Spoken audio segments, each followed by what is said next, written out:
Radio Karoual, le journal, présentation Fatmata Diko. Les grands titres de ce Midi Info.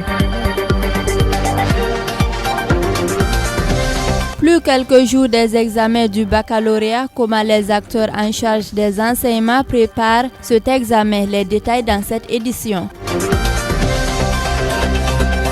Le capitaine Ibrahim Traoré a reçu en audience Antonio Tete, porteur d'un message du président angolais João Lourenço, président en exercice de l'Union africaine. Les résultats de la 29e journée du championnat national de première division sont connus. Chers auditeurs, tels sont les grands titres de ce Midi Info sur la radio Kaoural. Bonjour et merci pour le choix de notre station pour vous informer.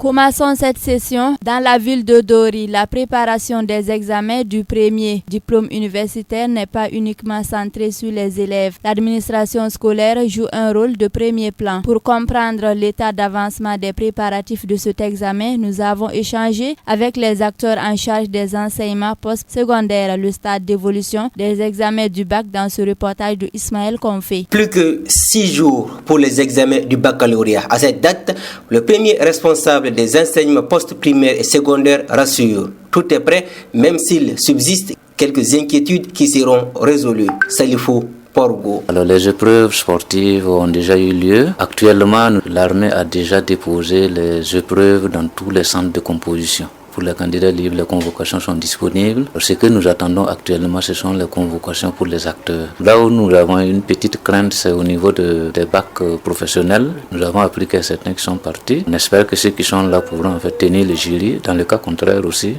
on trouvera une solution. De la direction régionale, cap sur le lycée Wendou. Selon la proviseure, les élèves sont prêts, même si elle déplore le manque de cours d'appui qui jadis était soutenu par les organisations non gouvernementales. Alima Wedraogo. À l'approche de cet examen du baccalauréat, disons que les candidats sont prêts, c'est vrai. Les professeurs sont restés sur place, ils viennent en aide, même si nous notons qu'il y a quand même un manque de cours d'appui qui était organisé par les ONG au profit de nos élèves. Mais le contexte sécuritaire qui ne facilite pas les choses, nous n'avons pas vraiment eu droit à ces cours cette année. Après le bureau, nous nous sommes rendus dans les classes. Omar Aldouma Maïga, la trentaine révolue, dispense des cours en physique-chimie. Il indique qu'en plus des cours, les élèves ont bénéficié des cours d'appui, tout en espérant que ces efforts vont porter fruit. Pour le bac, c'est un peu comme tout ce que les autres enseignants ont fait. En plus des cours théoriques qu'on donnait, on fait aussi des cours d'appui, notamment sur les exercices. On fait un approfondissement d'exercices avec eux pour pouvoir en tout cas vraiment les préparer pour les jours. En tout cas, on a espoir qu'ils ne vont pas nous décevoir. Pour la réussite des examens du bac, le directeur régional des enseignements post-primaires et secondaires invite les acteurs à rester professionnels. Salifou Porgo. À tous les acteurs de l'éducation, je les invite à vraiment s'appliquer pour que nous puissions tenir également le bac comme on l'a fait au BPC sans difficulté. Je les invite à rester professionnels, donner le meilleur d'eux-mêmes pour le bien-être de nos élèves. Pour cette session de baccalauréat 2025, ce sont 902 candidats inscrits dans 5 jurys, dont 3 à Dori, 1 à Gorom et un autre à Djibo. Pour cette session, le bac professionnel enregistre une nouvelle spécialité, à savoir l'agriculture. Cap à présent sur la capitale politique du Burkina Faso pour parler de coopération à Ouagadougou. Le président du Faso, chef de l'État, le capitaine Ibrahim Traoré, a reçu en audience le mardi 17 juin 2025 Antonio Tete, porteur d'un message du président angolais João Lourenço, président en exercice de l'Union africaine. L'envoyé spécial du président de l'Union africaine précise à l'issue de l'audience qu'il s'agit d'une mission d'écoute, d'information auprès des autorités du Burkina Faso pour s'imprégner de la situation du pays et de tout le Sahel. Suivons cet extrait de l'envoyé spécial de l'Union africaine Antonio Tete à sa sortie d'audience. Nos traditions africaines qui d'abord veulent que le visite soit l'expression de la fraternité. Deuxièmement, l'autre expression de la fraternité, c'est surtout de savoir comment va son frère ou sa sœur. Et c'est ce qui nous a amenés ici c'était pour écouter le président sur tous les défis que la région et le pays traversent en ce moment et voir quelles sont, en tant qu'Africains, les voies collectives que nous pouvons,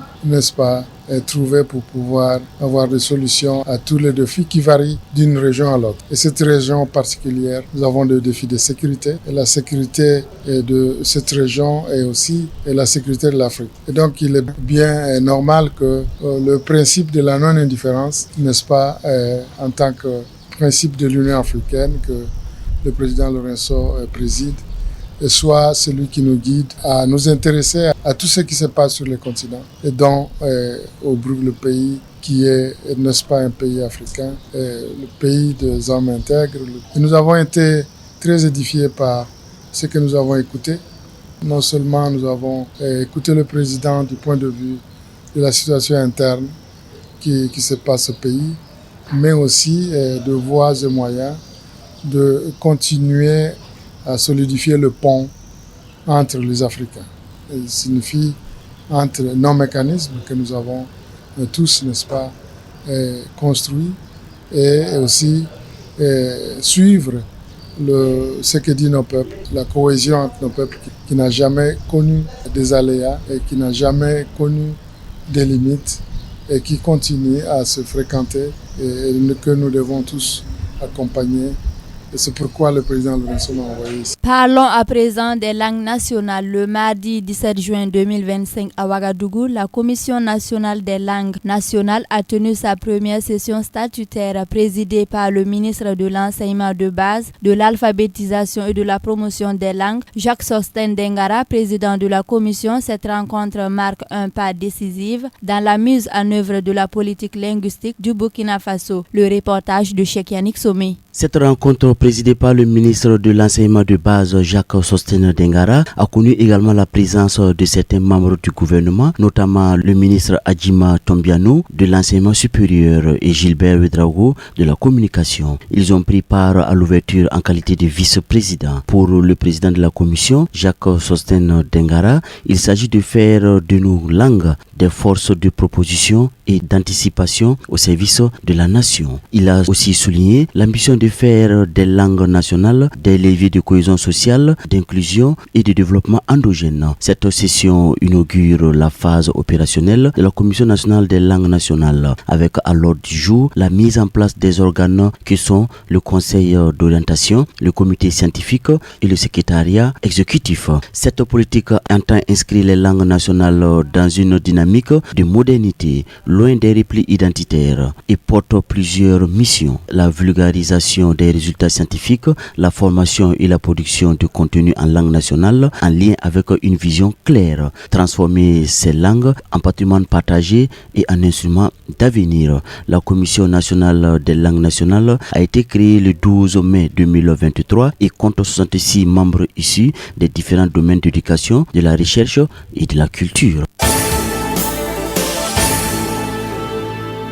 La page internationale nous amène au Mali. La justice malienne a ordonné le lundi 16 juin 2025 le placement sous administration provisoire de la mine de Loulo-Gounkoto dans l'ouest du pays pour 6 mois. Cette décision intervient dans un contexte où le torchon brûle entre l'État malien et la société canadienne Barrick Gold, accusée d'impôts impayés et de contrats déséquilibrés. La justice évoque l'arrêt prolongé des activités depuis janvier comme justification. Les détails dans ce élément de Mamoudou Diallo. Les tensions entre le groupe minier canadien Barrick Gold et l'État malien sont toujours tendues faute d'accord entre les deux parties. Le gouvernement malien a décidé de porter l'affaire devant le tribunal de commerce de Bamako pour qu'il statue sur la mise sous administration provisoire de la mine d'or de Loulo-Gounkoto. Les autorités maliennes espèrent se munir d'une décision de la justice avant de procéder à la nomination d'un administrateur provisoire à la tête de la mine d'or dont les activités ont été suspendues depuis janvier 2025. La première audience de ce bras de fer entre Bamako et Barrick Gold s'est tenue au tribunal de commerce de Bamako dans un cadre restreint. La société canadienne Barrick Gold a dénoncé une confiscation de ses droits et rappelle avoir entamé une procédure d'arbitrage devant le Centre international pour le règlement des différends relatifs aux investissements, CIRDI, une instance affiliée à la Banque mondiale. La société affirme avoir proposé un règlement de 370 millions de dollars, soit environ 209 milliards de francs CFA, et se dit toujours ouvert au dialogue. Il faut noter que les relations entre Barrick Gold et le gouvernement malien ont commencé à se détériorer depuis l'adoption d'un nouveau code minier en 2023. Le gouvernement malien de négocier les termes des contrats d'exploitation minière. Foot,